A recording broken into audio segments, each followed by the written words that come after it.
What a great day to have a F.A.C.E member come and talk to us about his journey. JT, you could turn on your mic now and we could talk. Looking forward to learning about you. Hal, do you hear me? Nice to meet you. Yes, I can. Nice to meet you, JT. So I know, JT. Great. Yeah, I know JT's your handle. What's your name? My initials are JT and my name's John Thomas. That's what JT stands for. John Thomas. All right, John.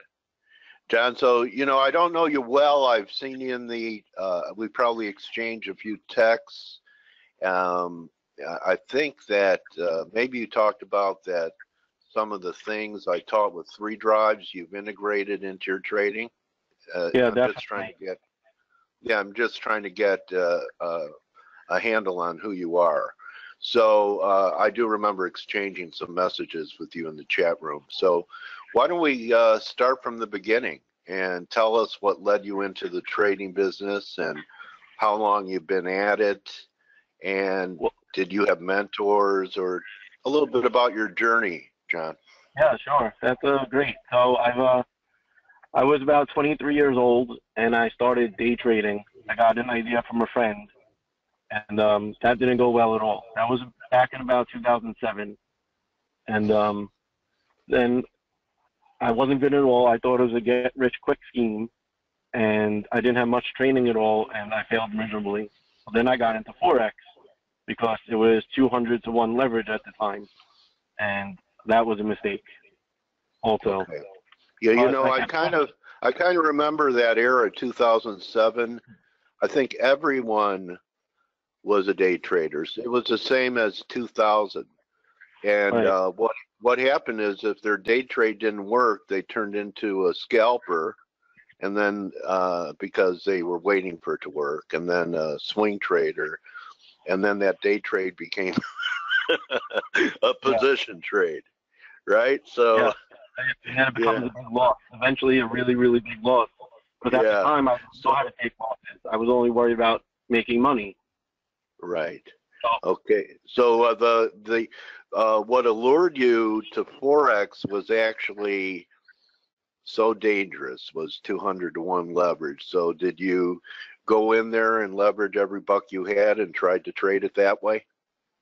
Well, yeah, right. Pretty much, I was trying to make, $200 or $300 a day, instead of an income with only using. Well, at the time, I think €1 lot was $50, like one standard lot, or $500. I forget. 200 to 1 leverage, and that eats your account really, really quickly. So I wasn't successful at that either. So I would go. So I got a full-time job, which allowed me to trade part-time. So now I was only supplementing my income. So I would say fast forward to 2010, where I actually found Blake on Twitter, and cool. I would listen to his tweets and stuff, and some other people tweets and Twitters and stuff. And in 2010, I actually had a really good year. Well, a really good 6 months. Nothing could stop me, right? Did you go into his room when he was moderating for Wise Trade? I mean, I know you saw him on Twitter, but huh? Yeah, not at that time. I found him in 2014. Okay. In the Wise room. So in 2010, I had a really, really good 6 months, right? And nothing stopped me, and that was even more dangerous because I was just winning trade after winning trade after winning trade, leads to more leveraging and more winning trades and stuff like that. And then the summer of 2010, I blew the entire account, in like 3 trades.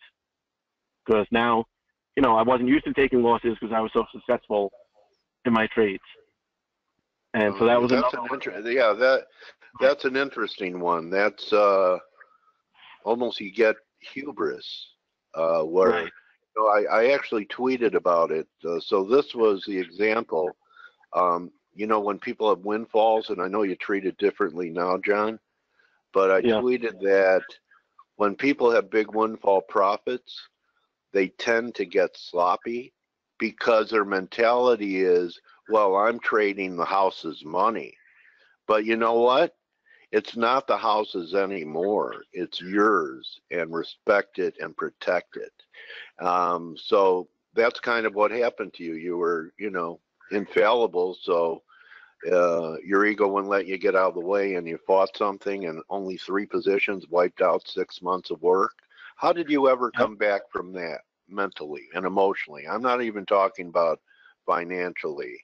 What did you go through after that? Did it affect your demeanor? Did you feel depressed? Did you bring it home with you? And what did you do to recover after going through an experience like that? You are a persistent son of a gun. So how did you do it? A lot of people would have stayed in a fetal position and never came out of it.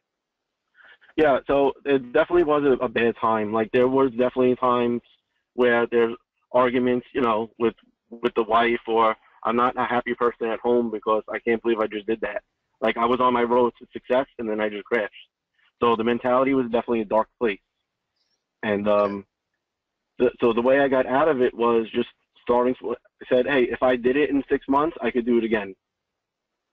Right? Great attitude. But, right. So, and I just kept going at it. Then fast forward to 2014 when I started listening to Blake's webinars, and that's when my entire perspective changed. I was looking at everything all wrong because up until then, I was only in it to make money and to make profits, which is still the end result now. But Blake's perspective gave me just risk management, and I never heard that from anyone before.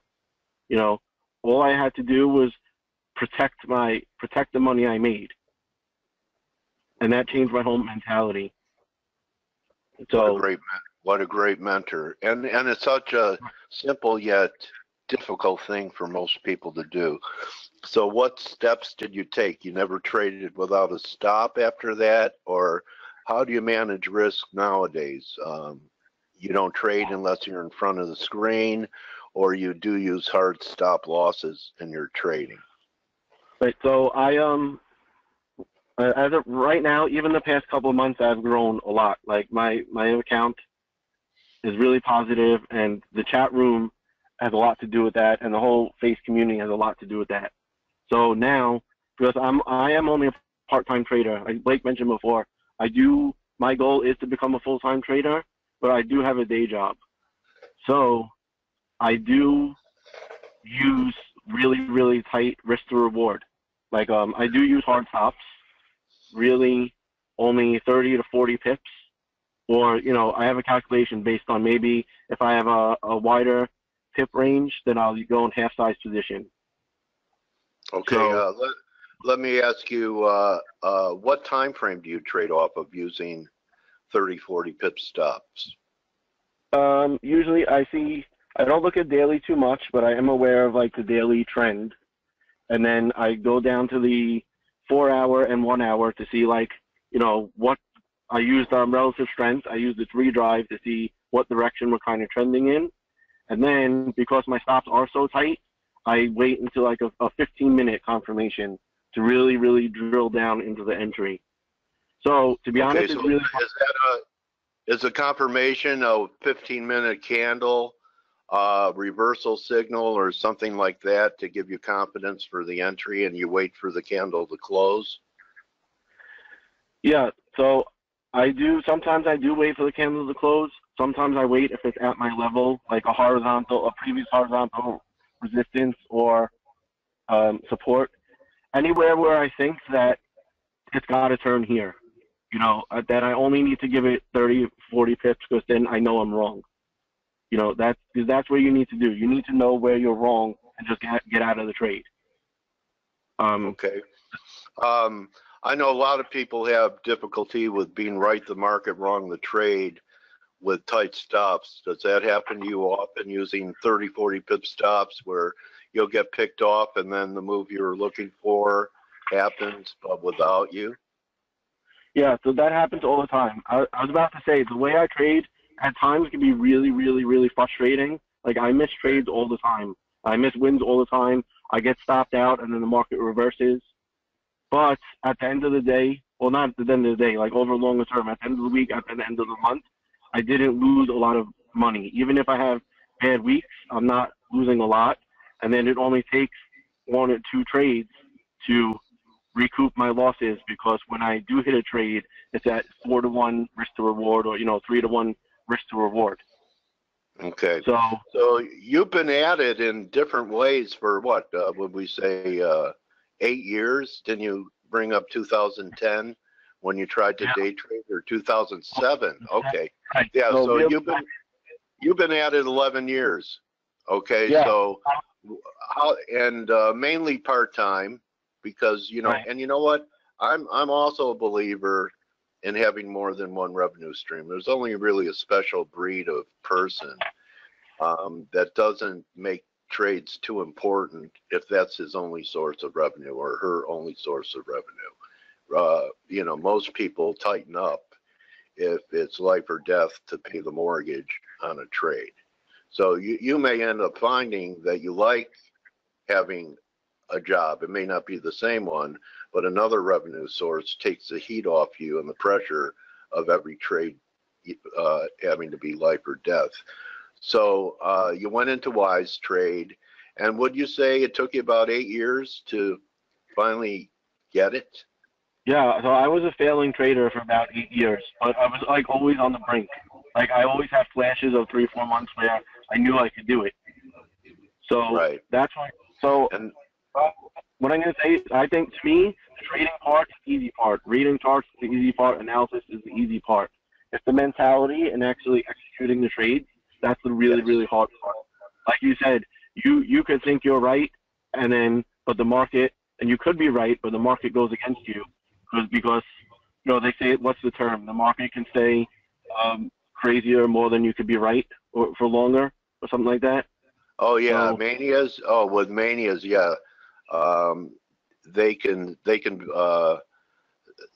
Manias could last longer than your solvency, and right. Anyway, so why don't you tell me about? You mentioned that things have really improved for you being inside the member chat. So I'm interested in what happens in there for people that aren't in there currently, and I'm going to bring it up here. I'm going to put you guys on the Jumbotron. What happens in here that gives you an edge? So it's a really good place to talk about like-minded people with the same goals, because I don't know, if I mention the Forex, anyone in my personal life, they have no idea what it is, or they think it's gambling, or they think that I don't know what I'm doing and I just get lucky. There is some kind of strategy that goes into it, and the people in the chat room, that everyone is really supportive, and we throw ideas around all the time. Like you say all the time, we're on the same team. So yeah. I might not see something, and somebody else posts a chart, and then I look at it. Not to say that I don't copy anyone in the chat room. I don't think that's a good strategy. But if someone posts a chart that I'm not looking at, and then I see something on that chart, and I make my own decision whether it's time to trade or not, and that's really great. It's really great to have a community that we're all working together with the same goal. Yeah, so it's your family. Do you find that there are certain people within the chat room you ever discover that maybe you have an idea? Okay, Simon just put up a chart of CAD here. Looks like a nice short. That, say, for example, you're thinking about shorting the euro, and yet one of the traders that you really respect has another idea, has been in the room around, I say surround yourself with traders better than you. Has any of the people in the room that you respect saved you money by you thinking twice about taking a trade that they were on the other side of? Oh yeah, that happens almost on a daily basis, where maybe it happened actually last 2 weeks ago. I had a pretty bad week, because that was the week, maybe 3 weeks ago, the week where euro yen just kept going down and dollar yen just kept going down, and I just kept trying to fade it and buy bounces. And pretty much everyone in the chat room was, shorting rallies, and it made me stop and think about it. And I saved myself a good 2 or 3 trades of 30, 40 pip losses just by taking a step back and looking at it from a different angle, and saying to myself, well, what is 20, 30 other people seeing that I'm not seeing, that I want to do something different and 20 other people. Okay. All right. So how long have you been in the private chat now? Since it started, maybe was it last August or July? 8 months.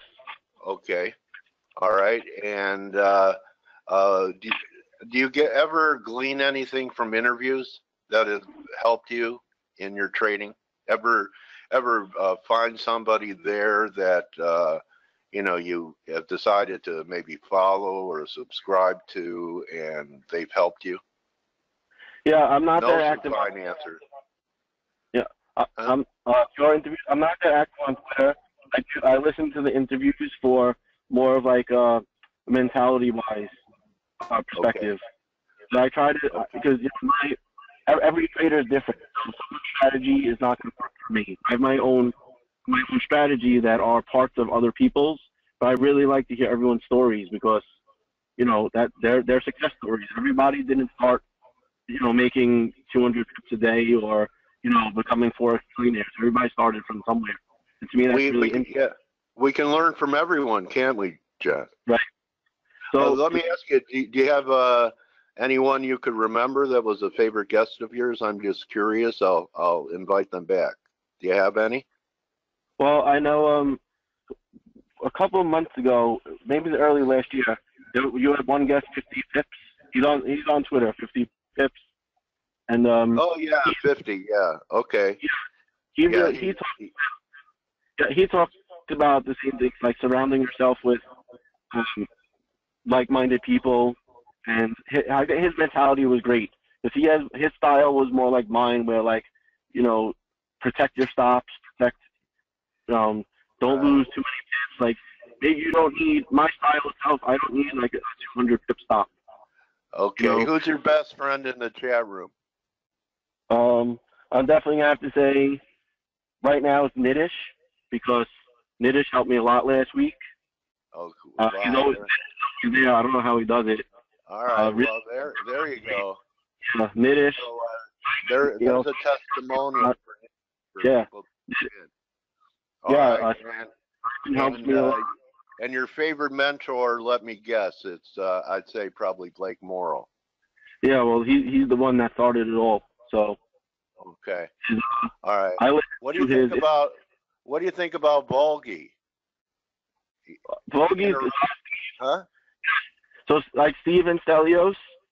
Yeah, both of them. Yeah. Yeah. So their trading style is completely not like mine because they're more long-term traders. But okay.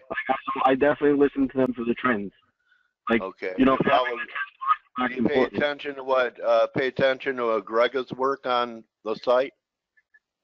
I'm not really an Elliott Wave person, so I try to stay away from that because it clouds my mind. Okay. All right. Well, you know what? You did not sound clouded at all during this interview, JT. Oh, great. I want to thank you a lot for sharing your story and your testimonials about how Blake helped you, and God, the difficult road that you traveled for 8 years and never giving up.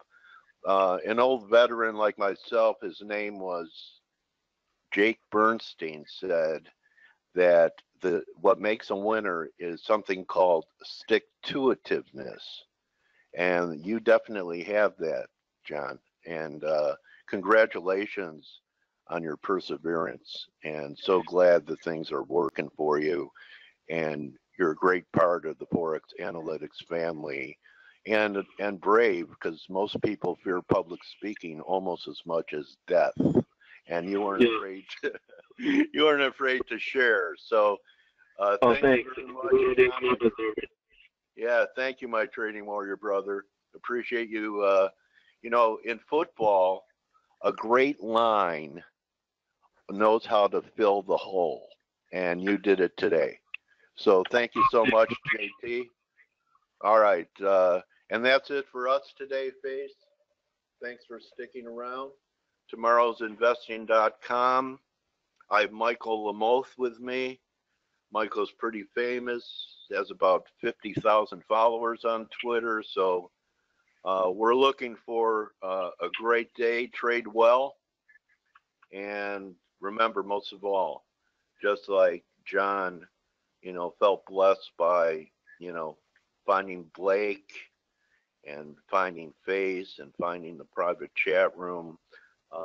All of us here at the ForexAnalytix team feel blessed by the support of thousands of enrollees in our free seminar, our free webinar, and the hundreds of people that have supported us by subscribing as we're headed towards a 1-year anniversary of F.A.C.E. So don't just count your pips, count your blessings, everybody. See you tomorrow. Adios.